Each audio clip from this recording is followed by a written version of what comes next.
Hello and welcome to Europhoria, a podcast about the great glam and garish from Eurovision past. My name's Roland and I am joined in a room by the delightful Isobel Chillman. Hello, Isobel. Hello, I thought you were going to call me the delicious Isobel Chillman then. God, That's how I want my intro to be from now on. Delicious. The delicious. Delectable Isobel Chillman. And welcome to the podcast. So, Isobel, we are going to do things slightly differently, aren't we, this week? Oh, yeah, I forgot. Oh, before you do, while you're going to explain that, would you like a lovely glass? I forgot about the wine. Would you like a lovely glass noise. of Malbec? Yes, please. Where's it from? Argentina. I think I'm just gunning for Argentina to enter the Eurovision Song Contest through my wine consumption. I think they'd be well sassy. They'd be pretty good. Yeah. So while I open this, Isobel, would you like to explain what we're going to try and do and, you know, just why? Yeah. So we've been listening to feedback from our listeners and our friends and people in the know, just generally.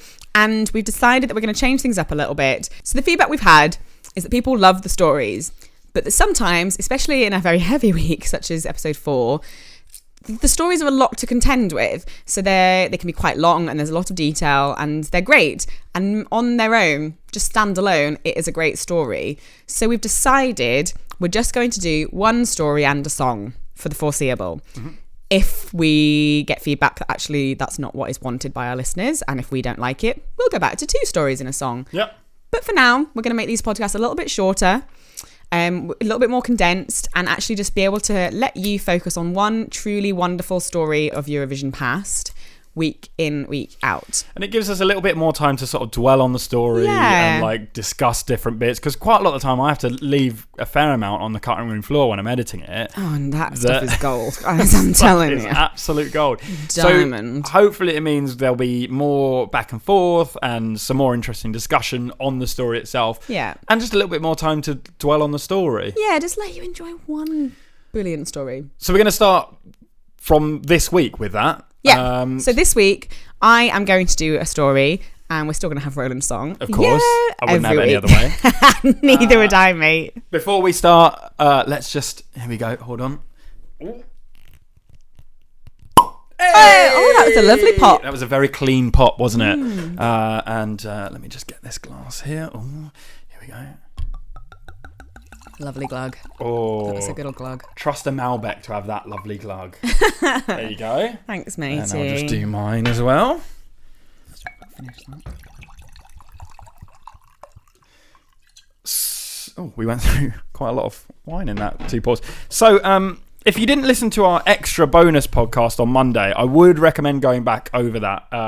If you're actually interested in Eurovision. Oh yeah, if you're not, don't worry. So it's been funny getting some of the feedback from people in terms of some people listen to this because they love Eurovision. Yeah. Some people listen to it just because they like the political stories. Yeah. So if you're just in it for the stories, don't bother, because it is just about Eurovision. But if you love Eurovision and you want to know about how it went last Friday at You Decide, listen back. It's a very short, little bite-sized mini-phoria just to explain how Friday went, what we thought. We've got sound bites from some of the people that were there and what they thought of it, friends and family of the contestants in the show as well. Yeah. It was fun. So we're not really... It was really fun. It was dead good. So we're not really going to talk about that this episode in our news section, because we've covered it in its own episode. A little bit of extra news though, Isobel, and some exciting news that we did find out that night is that entering into Sweden's decision-making process, much like our one that we went to last Friday, is a whole number of people. In fact, they have 4 semi-finals that lead up to a final, which is like the one we went to. And entering into semi-final number 4 is our favourite, our podcast namesake, the wonderful Loreen. Which is very exciting, which also has been tipped as being one of the best Eurovision songs ever. That actual words being used. So I've not listened to it yet. No. So I don't know if it is or not. I trust her with everything I have. But I mean, it's strong words. Yeah. Yeah, absolutely. Best Eurovision song ever. I mean, beating Waterloo. Yeah. I mean, it's all different context, isn't it? But even just beating Euphoria is your favourite dance song ever is gonna be hard to do. So we'll see, and we'll update you as and when the actual semi-final 4, where Lorene's going to perform her song Statements for the first time. Statement. It will be the like a bank statement. Yeah, it's a song about bank statements. She's going to do very well with that. Oh dear. Rethink it. It's going to be on the 25th of February, so we'll keep our ears and eyes open for that. It's about a month's time away, so we've still got some time. But we'll be sure to keep you updated on our opinions on the Loreen entry. Love to give our opinions. Oh, we love giving even if you don't have to hear them. So, moving on, any other business? Do we have any other business? Vaguely. Go on. Some vague, any other business? Well, we mentioned a couple of podcasts ago, maybe it was last week in the podcast, we mentioned that there's going to be a Eurovision party happening that we are going to be at. So again, I can't give real big details of it yet, but just as a reminder, we are going to be part of a panel at a Eurovision night being held in Peckham. It's going to be at the Montague Arms in Peckham, the Eurovision final, this it is. It's going to be so much fun. It's going to be hosted by a good friend of ours and the podcast, drag queen Portia Fries, who is a South London legend. And it's going to be amazing fun. So we'll let you know once tickets go on sale, start time, what's going to be happening, plan for the evening. But Portia did a Eurovision night in Peckham 2 years ago, and it was unbelievable. I know I am slightly biased, but my God, it was so much goddamn fun. And this one's going to be even bigger, even better. So if you can make it down and come along, we would love for you to. We would love to meet some more fans as well. And I think for me, every Eurovision that's gone by, I've always wanted to go to a place where you're surrounded by people who love Eurovision as much, because I've had people over and things like that, because really, like, if you go somewhere, you want to be surrounded by people who are like, yes, Eurovision, rather than people are like, oh, this old shit again. I don't want any indifference. No. It's all going to be very enthusiastic, very excited, and all very about, ridiculous. Very ridiculous, and all about Eurovision. So if you want somewhere and you're in London, or even if you're in Spain or France or Sweden or Paris, do come over and come to Peckham. And as we said in the episode a couple of weeks ago, we will buy you a drink if you are a EU national, not from Great Britain. Yeah, and we'll get you on the bloody podcast as well. Yeah, we will. The other any other business was, because we normally leave this to the end because we forget about it. We love hearing from you. We love getting your emails. We love getting your tweets and any other interaction we can have with you. So I'm just going to put it out there now. Our 3 ways you can get in touch with us. You can email us at europhoriapodcast@gmail.com. So you can also get in touch with us on Twitter and follow us. We did live tweeting from the Eurovision You Decide, and that's at Europhoria Cast. So do follow that. And the other thing where you can get some amazing pictures of a variety of topless and non-topless former contestants at Eurovision is Instagram, Isobel, which is at... That one's you can follow us on Instagram as well, which is Europhoria Podcast. So that's all the different ways you can get in touch with us. Having looked at some of the statistics recently, and we spoke about it a while ago in terms of the different countries that were listening to us, and we said hi to them, and it's high time we said hi to some new countries. So the UK are unsurprisingly number 1 listeners, so well done UK. Thanks UK, you're winning at something. Yeah. However, Australia is doing amazingly well. Actually, before Australia, there's an odd category that just says other regions, which is very mysterious. I don't know. So an odd amount of downloads from other regions. Maybe that's like Tim Peake in his space shuttle. Is that aliens? Another dimension? I don't know. Oh my God, other dimensions. Hi, other dimensions. I don't know if you speak English, but hey. Hello. Anyway, so I don't know what that is. And then number 2 is Australia, as we said, still up there. Australia. G'day again, guys. G'day, well we done. know that you guys love Eurovision, and we love you back. However, new entry and rising up the ranks here is Sweden. Hello. Oh, and it's hello. That was me doing my Swedish hello. Hello. And we're very happy to have Sweden because you're the listening. best ones. Sorry guys, sorry the rest of the country, sorry Australia, sorry UK, but my number one is gonna be Sweden in everything Eurovision because they're the best ones at Eurovision. They're the best ones at pop. Yeah. And I am so glad that we have Swedish listenership now. I'm only hoping that those people include Mons, Petra and Loreen. In my head, that's who's listening. So hi to you guys.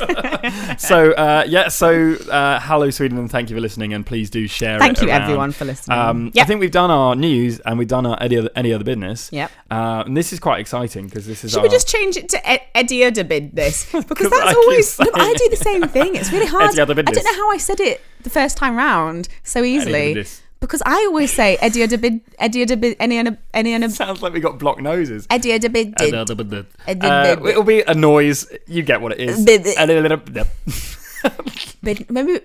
oh god. I like it. We'll just do the noise and it's fine. So we've done Eddie the business. Isabel, the one story this week, and you've told me it's a good one. I better make it a good one now, right, guys? So let's do it. I want to listen to your bloody story. Excellent stuff. Okay. So this week, my story is going to be about the Buranoskiye Babushki, or you might know them as the Russian Grannies. Yay! Adorable. Oh. So they are otherwise known as the Buranovo Grannies, but were kind of widely known in the West as the Russian Grannies during Eurovision. So the Buranoskiye Babushki are a Russian ethno-pop band containing 8 elderly women. They are from the village of Buranovo, halfway between the Volga and the Urals in Russia. Clearly, I know where they all are. Right, Isabel's guys? pointing to a map right now. It's really informational, this. The band performs most of their songs in the Udmurt language, which is the native tongue of that Republic of Russia where they live. So, the group attempted to represent Russia in the Eurovision Song Contest back in 2010 with the song unpronounceable. I mean legit, I think no one's going to judge me for not being able to read it out in Russian, and it's a very long title, so I couldn't even listen to it and remember the pronunciation. But in English, the song title is Very Long Birch Bark and How to Turn It into a Turban. Oh, so that's factual based. It's informational. You listen to the song, you know how to turn a very long birch bark into a turban. Yeah, sure. Those grannies. Unfortunately, I couldn't find a clip of it to be able to know what on earth it sounds like. Where do they get their ideas for writing songs? Bonkers bunch of these grannies. Unfortunately, they were beaten by Peter Nalich Band with Lost and Forgotten in the end, which was the Russian entry in 2010, and was actually controversially booed throughout the performance and eventually came 11th in the competition. It's quite awkward when you listen to it. I mean, Russia quite regularly gets booed, but I think maybe that was... Well, was that when there was the whole gay rights thing where it was... I think, so I think that's kind of the beginning of when people in the audience really started audibly booing because there was that, and then there was the twin sisters that got booed quite heavily as well. Oh, with the hair tied together. Yeah, that was weird. That was creepy. That was creepy, and they got booed really heavily as well. Jesus. But the Russian ladies in their Russian final, they did come third out of 25 entries with that song. So it's nothing to sniff at. Yeah, just turn your nose up at. Yeah, that's really good. Yeah. So they're loved. They're well loved. Just generally. Yeah. So they then made another attempt to represent their country in 2012 with the song Party for Everybody, which was sung partially in English, which is very unusual for the group. Yeah. God, I don't know how they have the energy. They're incredible. They are such... I've watched a ton of their stuff online since. And when you rewatch the actual performance... I mean, they're just little gems. They're very funny as well. Like, you go through the stuff they come out with. They are some smart ass ladies. Like, they might be old, but they are sharp as a tack. So the group actually won that qualification to go through, receiving 38.15 points ahead of Eurovision 2008 winner Dima Bilan, who also entered the contest that year to represent Russia. So they beat a previous one. Wow. So Dima actually entered the contest with Tattoo member Yulia, who we've discussed previously, with the song Back to Her Future. Oh, blimey. Sounds awful. Terrible. Sounds like the sort of name I'd come up with. It does. The music for Party for Everybody is written by the famous composer Viktor Drobish, and most of the lyrics are written in the Udmurt language, with the English words actually being written separately. So the Grannies wrote their lyrics and then someone else wrote the English lyrics and then just gave them to them basically when they turned up to record the song, was like, these are the English bits, sing this as well. Amazing. So during an interview, group member Olga Tuktarova said that the group wrote the song themselves, whereas the English parts were written by an unnamed British person. She said, "I will not even say the name of the author. I can't pronounce it. She's not Russian. The English lyricist was actually the famous American composer Mary Susan Applegate, best known for composing Jennifer Rush's The Power of Love." I can't remember her name. I mean, She's there's English. no point saying, I don't know who she is. She's not well known. I'm not even that bothered. That really famous songwriter. Power of Love, yeah. I don't know who she is. I don't care for Not her. important. Already I'm in love with the Grannies because they're clearly badass bitches who don't give a fuck. Not of interest to me. Not important. I don't know that song. What? Power of what? No. Power of who? Never heard it. A member of the ensemble stated what some parts of the song mean in English. So they described it as, we sing about lighting the oven, kneading the dough, and spreading out a tablecloth while waiting for the children to come home. And we say, when our children come home, we will have fun and dance. So some of the lyrics include, they're so bonkers. We are singing extremely strongly. We are dancing soulful. So soulful.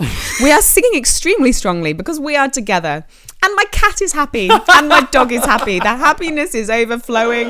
Oh, joy. Oh my God, it sounds so amazing. Great. Absolutely nuts when it's translated over. Yeah. Pretty much the only bits in English are the Party for Everybody and stuff. Yeah. So really, I don't know why Jennifer Rush's songwriter was dragged in to write Party for Everybody, but I don't know. If you had just read me those lyrics, I would have assumed it was like some like funky disco number or like some weird like... Oh, it sounds like lyrics that like Verka would sing. Yeah. My cat is happy and my dog is happy. Absolutely. Oh, joy. Yeah. Wow. It's great lyrics. Great lyrics, nannies.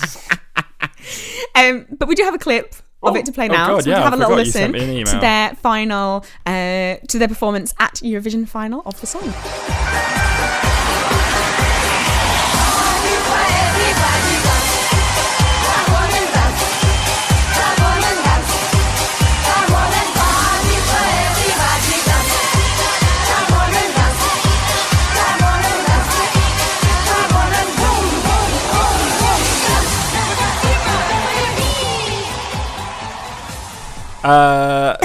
I forgot how it is a disco number. I forgot that it was. Yeah, it starts off really slow and it's all these Russian grannies. Oh, we've got some bread and we're going to put it in the oven and aren't we quaint and lovely? And then suddenly it's like boom, boom, boom, come on and dancing now. So I assume just in that shot there, I'll describe it to people as a big sweep of all 5 nannies, but then the end of the shot, it focuses in on a big oven in the middle of the stage. Yeah. Are you going to... I assume you're going to explain the meaning behind it. No, I'm not. No, we'll just leave that there. Just leave it to your own imagination. There was a white object on the stage behind them, and it is a Russian furnace, which is traditionally, it's a very traditional thing in parts of rural Russia, villages in rural Russia. So the performance begins with one of the grannies putting some unready cookies into the furnace on stage. They then sing the song whilst there is a spinning globe on the LED backdrop, indicating that the whole world is invited to the party along with Russia. That's what I read. Yeah. And then at the end of the song, they dance with each other throughout the song in their lovely traditional dress. And then towards the end of the performance, as if by magic, some baked cookies appear from the other end of the furnace. So they've just baked some cookies meanwhile. Isobel, do we know for a fact if this is the first time that the Eurovision stage has been shared with a Russian bread oven? Or I mean, I haven't done my research, but I think I can categorically say Yes, it is. It was a first for Eurovision. And it was groundbreaking. Ever since then, almost every act. Everyone tries to bake cookies on stage now. It's getting a bit cliche, to be honest, guys. Come on. Oh, I love that. I love that so much. Aren't they delightful to watch, though? They're just adorable. And they're having so much fun. One in particular, I haven't worked out which one she is in terms of her name, because I'm going to go through the group members in a bit. But one of them is having the best time of anyone ever. She is just so full of joy. But that's it. And you can see on their faces is that they're really enjoying it. Like, this is like, they're going to... I don't know how old they are, but like out of the they're old. Like 80 years that they've been on the earth, suddenly in their like 83rd year, they're like, this is what it's been about. This is what it is. I'm on Eurovision stage and I'm baking cookies. Yeah, they are very tongue-in-cheek. They clearly know what they're doing. They love the ridiculous too, and I love them because of it. So back in 2012, Eurovision.tv spoke with the Russian head of delegation, Ekaterina Orlova, backstage prior to the second rehearsal for the contest and asked how it had been to work with the Grannies. She answered, "They are so nice, just like my granny. I love working with them. They are very easy to deal with. They have no demands. They don't need anything. And I think a lot of the heads of delegation are quite envious of me for that." So clearly they're total gems as well. They're Except not for just one like... who's a real bitch. There's always one out of the group, isn't there? There's always a Melby. They actually were nice ladies too.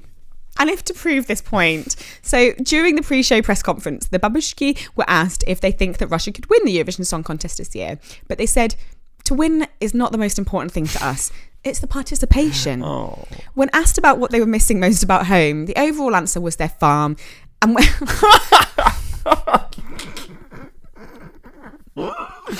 Such sweethearts. And when asked if the Russian grandfathers are allowed to party at home while they're away at Eurovision, they replied, "Yes, we think they will have a party there too. There's no time to miss them though. We have so much work to do here." Leave the menfolk at home. We've got bloody shit to be getting on with, guys. Like, they can sort out their own bloody party at the farm, all right? I love that the 8 or however six grandfathers were all together on the farm. They wouldn't have any cookies though, would they? Nope, nothing's being baked from there. So sweet. But although the grandfathers aren't having stuff baked for them, the people at Eurovision were. Oh, shut up. At the end of the press conference, the ladies announced that they had been cooking all day yesterday and there was a treat waiting for the press in the catering area of the press centre. They baked goods for the press team. Mate, that's how you win them over, isn't it? That's how you win Eurovision over. Get Lucy to bloody start. Oh, Lucy, start learning how to make crumble or something. No, they'll do a Welsh thing. Rarebit. Make them all rarebit. Everyone loves cheese on toast, right? Loves cheese. The Welsh hate being called cheese on toast. I mean, it's not cheese on toast. It is. It's Welsh cheese on toast. Okay. Yes, they're just little gems and having the best time, like really enjoying the fact that they're away, they're doing something fun, they're singing, which they love to do, being good folk to seemingly everyone at Eurovision, being nice to the people looking after them, being nice to the press. They don't even have to be that nice to the press if they don't want to be, but baking them bloody cookies. It's adorable. So although the band consists of 8 grandmothers, only 6 were allowed to appear on the Eurovision stage, obviously, due to contest rules. Oh, yeah. I got confused about that because I thought there were 8, but then there's only allowed 6 on stage. They chose the best 6. Oh, God, are you kidding? No, I'm joking. That is a joke. I don't know how they chose it. So your little face looks so worried then when I said that. They're a band? Yeah. Because they're not... Okay. They were not... Yeah, this was not a shtick. It's not Bucks Fizz. That was put together just for Eurovision. These grannies are a legit band. There's 8 grandmothers that sing together. Yeah. Amazing. They're fantastic. So, back to Eurovision. The song received mixed to positive reviews from critics and music producers. There was one review that said that they described the Buranoskiye Grannies as a musical ride, but that their chance to win was minimal. And another one described it as, despite the lack of confidence in the leadership, the Buranoskiye Babushki might win the contest because of their originality and individuality. Their ensemble was called Excellent. Yeah. And there were reviews that said, do not be surprised if they also win the Eurovision Song Contest. And many people decided that it was actually their favourite act of the entire year because it was so bonkers and different and amazing. And it has that bit of, it's traditional, but it's very tongue-in-cheek and it's very silly and there's a good beat behind it. And the song's really fun. It's a fun song, Great song. The group, however, didn't win, very sadly, but they did come second with 259 points, receiving points from 40 countries out of the eligible 41. Wow. The only country that didn't give them votes was Switzerland. Bad form, Switzerland. Yeah, what are you doing? boo. Clearly they're wonderful. But inevitably, they did. Unfortunately, they did come second. Yeah. But they came second to Loreen. Oh, so yeah, I mean yeah, if they'd have won, it would have been. I wouldn't be doing the story in such a positive way. I'd have been outraged forever. Yeah, I think that's fine. That's fine for them to lose to Loreen. I mean, it's tough for them because any other year, they could have stonked it. Yeah, they could have walked away with it. They'd have beaten the Armenian entry. Yeah. Nikki. Sorry, I'm so sorry, guys. Nikki. I'm so mean. You've become the new Daz Sampson in terms of who I pick on. I'm so sorry. But as I mentioned, they were not a band that were put together just for Eurovision. No. They were a band of their own right. They were already making music. And I have a couple of clips Amazing. of some of their previous songs. So they've done cover versions of rather famous songs, including a couple of Beatles covers. So they've done a cover of Yesterday and a cover of Let It Be, which we have a clip of now. Have a little listen to the Buranoskiye Babushki's version of the Beatles' Let It Be. Speaking words of wisdom, let it be.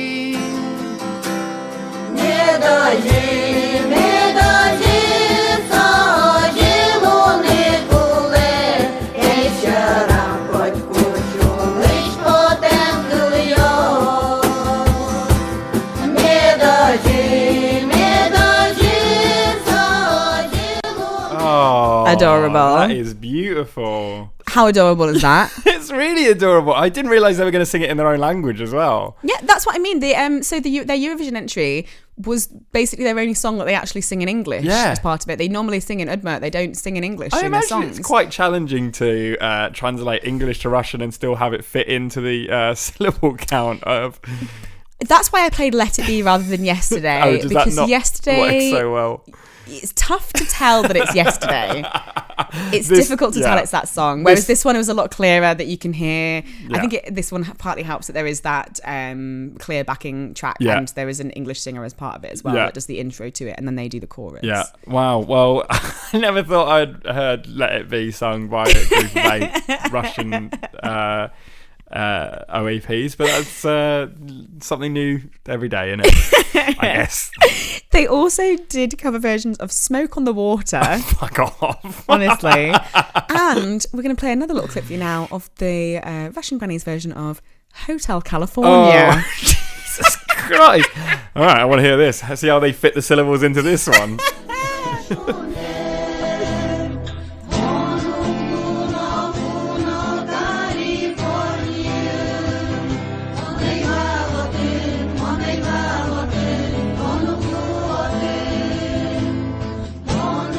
There's a real melancholy to their voice. It's haunting, isn't it? Really is haunting. To be honest, I don't particularly like the song Hotel California, so I'm well into that version. It's better than the original. I'm totally fine with that. Great. It gives you more of an emotional reaction. Oh, it does sound terrifying. Like Hotel California, the song itself though is quite a dark it is. Song. You can stay. You can come. You can never stay, but you never leave, or something like that. It is quite a dark, depressing song. Actually, the lyrics behind it. So hearing it sung in a very haunting way in Udmurt is actually like they're reflecting the mood quite well. That is very haunting and slightly. That's going to stick with me for a while. I think that one. God, you can have nightmares.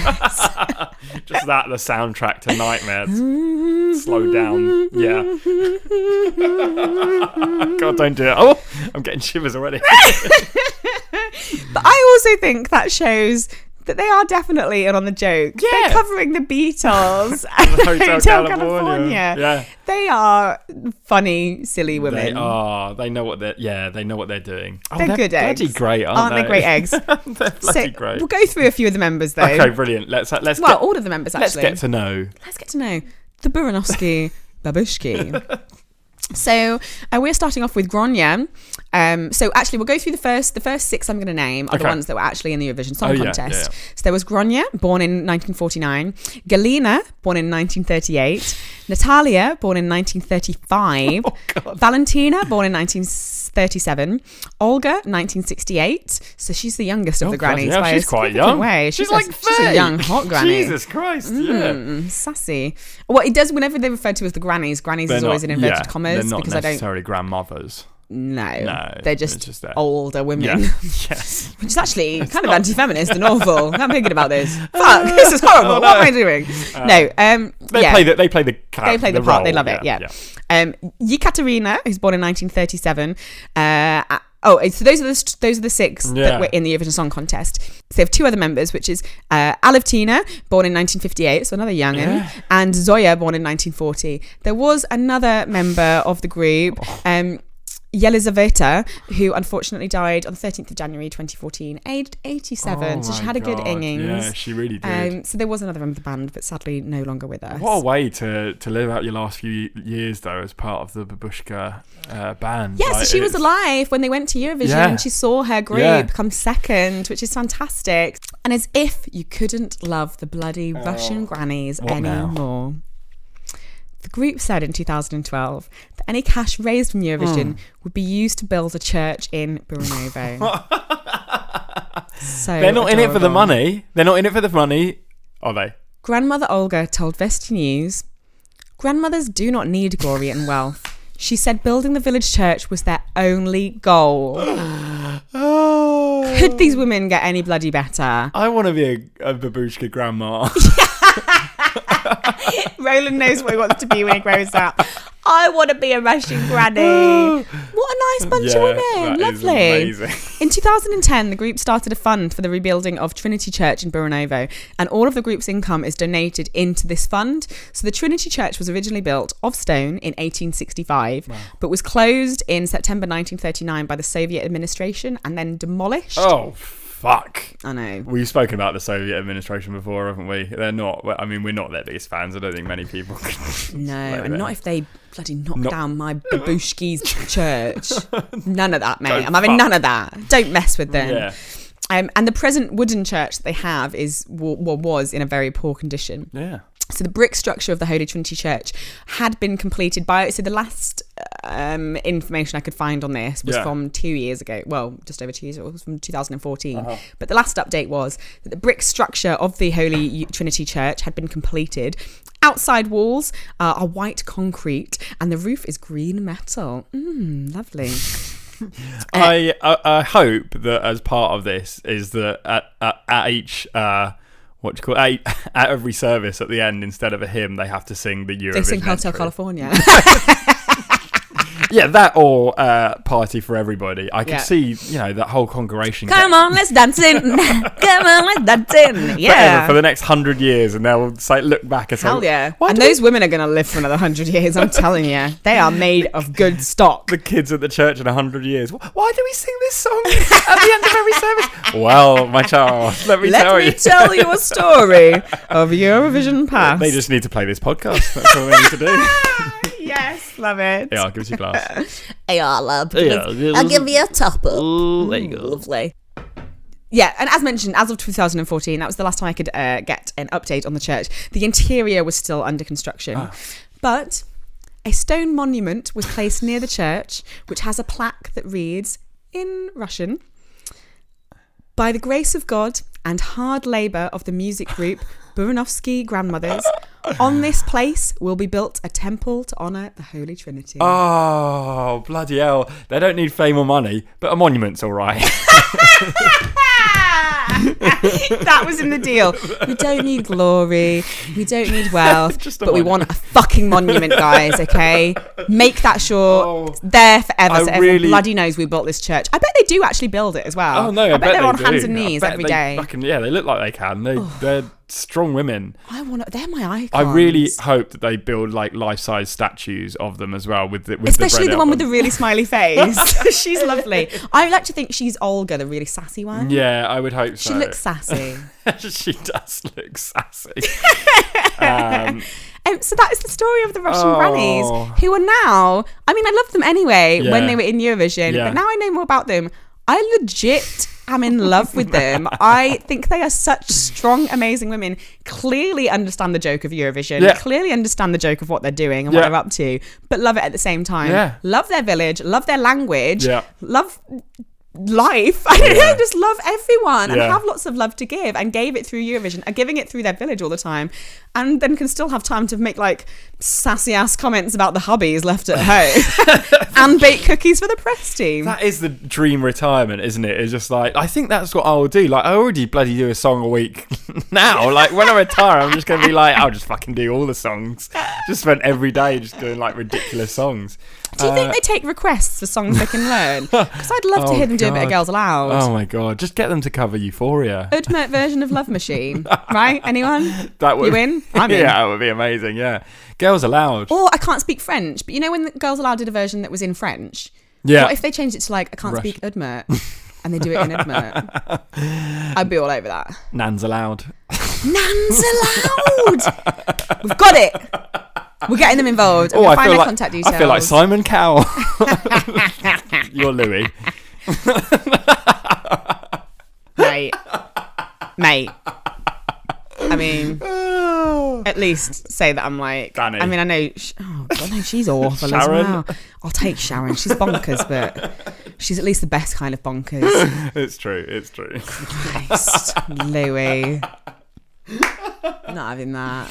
Oh wow, that was beautiful and really nice and happy. We've had a couple of slightly downbeat ones recently, so I really like hearing a bloody lovely one. Yeah, they're I think they're my faves. Like, they're some of my favourite Eurovision contestants now, especially now I've learnt more about them. They're just hilarious. They're one of the last decade. They're one of the ones that everyone knows and sticks in everyone's mind, aren't they? The Russian Grannies. Because they were so goddamn cute. They were bloody. I shouldn't say God so much. No, it's fine. I mean, they're probably not listening, and if they are, they'll get it. They'll understand. They'll be fine with it. That's just how it goes. So, Isobel, as with the new format of this week, we're going to do my song. So, what was the last song that we heard? Taste the Air. Oh fuck! And that did well. Yeah. 11 points. Yeah. Yeah.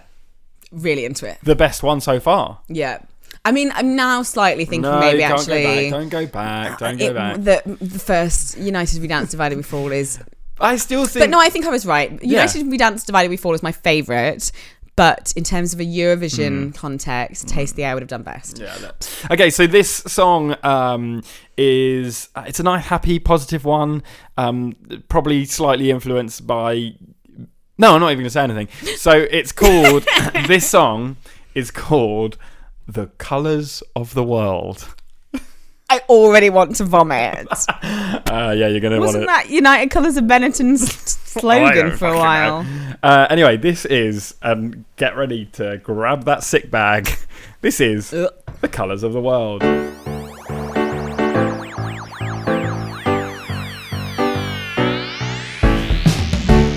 Here we are, I can see you smile. The world is here with you. Come around and hang for a while. It's best when it's shared with two. All over the world, we're shining our light. We're gonna do good and make things right. So put on your shoes and come for a ride. So baby, tonight we're gonna take flight. We're gonna see all the pretty sights. So open your eyes and come for a ride. All the pretty colors of the world are here. And tonight we're getting rid of all our pain and fears. 'Cause the world is better built together. Arms connected here forever. All the pretty colors of the world are here. I was looking down for most of that song, and then right at the end just looked up and saw Isabel's face in a very sort of grotesque pose. I was quite enjoying that, and now I've been thrown through a loop there. Isobel, what happened? It's an absolutely wonderful song for a children's TV show. That's the song that the lead character sings to a new friend they've made who is being bullied. And so they go, let's all sing a friendship song together because we love one another. Yeah. Ooh. I mean, you've got a career in writing songs for Balamory. Yeah. Maybe not songs for Eurovision though at this point, mate. It's different. That is so sweet. I've got toothache. It really is, isn't it? Wow. I wondered if, though, Alexander Ibach's one was sweet. Not like that. Can I not compare Not like it? that. No. Because that was at least had that like traditional backing, the music, him playing the violin. Yeah. And also again, I think that kind of fairy tale thing is very traditional, especially he's Norwegian. Like, they love fairy tales. Fairy tales come from Scandinavia. Yeah. Hans Christian Andersen, like the history of fairy tales comes from that area. Yeah. So that is still a very traditional context to be able to have it in. Whereas you go in, put on your shoes, we're going for a walk into friendship land.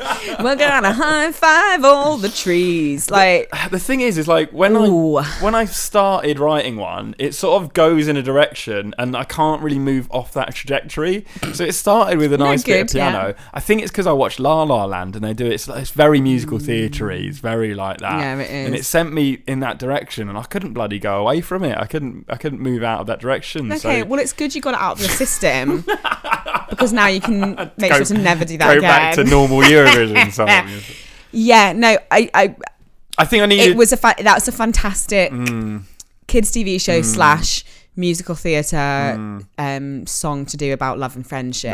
Yeah. Eurovision, mate, that ain't going nowhere. That's not going to make it through semi-finals, is it? I mean, no, absolutely not. Dear. And I wanted to do something very different to the week before, which was like pure Eurovision. So I think that's what sent me off on that direction as well. Yeah. But there are other ways of doing it that are not like that other one. I'm sighing at you.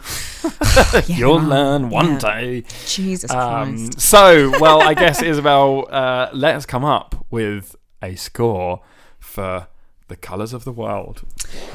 So Colours of the World, as a song in general, in terms of life, I mean, I'd probably give you like 5, but this isn't life, babes. This is Eurovision. It's more important than life. Oh, no. So I'm going to give you deux points. 2 points. So that's 1. Standing by it. My God. Wow, that is harsh scoring. I mean, you're right. It's Eurovision scoring. Like you said yourself, you wouldn't get through semi-finals with that. So you wouldn't even get a deux points. All right? No, but I'm UK, so I get... Oh, for crap's sake, yeah. It'll be another right side of the board, bottom of the pine. UK privilege, but UK privilege. That's what we have. Oh God, that's terrible. Well, there we go. I got 2 points for that effort of children's musical theatre. But genuinely, send that to CBBC. They'd be really interested, I'm sure. Well, I will do that, and I will then try a little bit harder to write a Eurovision song. So, thanks for all so much. How many songs have you done now? So that is my 6th song, because last week was You Decide Contestants, and then we had a mini Europhoria. So that is my 7th song. So nearly an album's worth. Yeah. Put it on iTunes. Do you think 10 songs, that's an album? Yeah, 10, 11 songs. I think I've told you this before, maybe, but my mum once, when the Spice Girls' second album came out, and I'd saved up I had like a Christmas voucher or something to be able to use at W.H. Smith's or wherever. I really wanted to buy Spice Girls' second album. Of course. And my mother tried to dissuade me from doing so, her reasoning being that it was £15 and there were only 10 songs and I could get albums with more songs for the same amount of money, which I always thought was hilarious, and just my mother's slightly odd logic. Turns out, through speaking it to other people, everyone's parents did a similar thing. So Benji and Ollie, 2 of our friends, they had similar experiences as well, where their mums went, there's not enough songs on that album. Are you sure you want to buy it? So, I mean, mothers are going to complain if you release one with only 10 songs. I need some more. We need a few more weeks there, and like then 14. we'll have some more. But should we do like a roundup at some point? I think after 10 songs, once Roland's got 10 out, we will do an episode, maybe a mini, that is a roundup of all 10 songs. They're all in one place. We can relook at my judging. I feel like I want a guest on that episode to give a fair, independent analysis. Okay, impartial. Impartial analysis. Yeah, because I wonder if you're a bit of a bitch. No, I was going to say biased against, but we'll see. They might have a few things to say as well. Yeah, I get different opinions from other people where ones that I haven't judged so highly, I'll then get texts off my friends saying, the song was great, you were really mean. Like, oh, okay, songs. No, I value your judgment though, Isobel, I do. I value your judgment too. I don't know why. So thank you so much for listening. As we said at the start, please do get in touch with us. It's europhoriapodcast@gmail.com. Yeah, let us know what you think of this new format. Just doing one story and then a song. Is this better? Is this worse? Are you indifferent to the entire thing? Let us know about it, because we need to learn. We're still early doors in this, so we want to know if this is what actually people like. I can't wait for an email from someone just going, I'm indifferent. I mean, like, cool. Someone send that, please. Yes, and you can also and also, my dad hadn't been in touch in a while. Oh yeah, what's going on with that? TJ Chilman, Has he stopped listening? Jesus.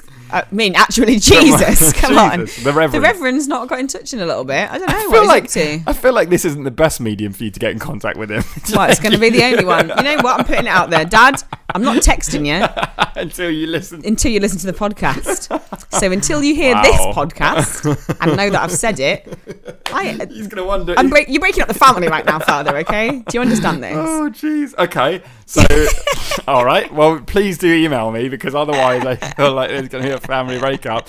So you can either email me or get in touch on Twitter, the Reverend. He needs an @the Reverend tag, doesn't he? I keep telling him to go on Instagram. I think he'd be hilarious. Great. But yeah, you can see that going viral, the Reverend on Instagram. Definitely. When he had that praying mantis that turned up at his church, that was incredible. A praying mantis turned up at his church in Canada, and he named it Holy Joe, and kept putting a post about it on Facebook, and everyone was riveted. Like, everyone was well invested in the story of Holy Joe. So anyway, so you can get in touch with us on Twitter as well at EurophoriaCast and on Instagram, which is Europhoria Podcast. Thanks for listening, and do tune in again next Thursday, where you can hear my story next week, which is very exciting. To kick back for the next week and don't do any work. Before we end, though, let's end the podcast how we end everyone, with our catchphrase that we say at the end of every week. Is that cookies I can smell in your oven, or is it just the smell of victory from Lucy Jones representing the UK? Lucy Jones! Wait, all right, thank you for listening, and goodbye!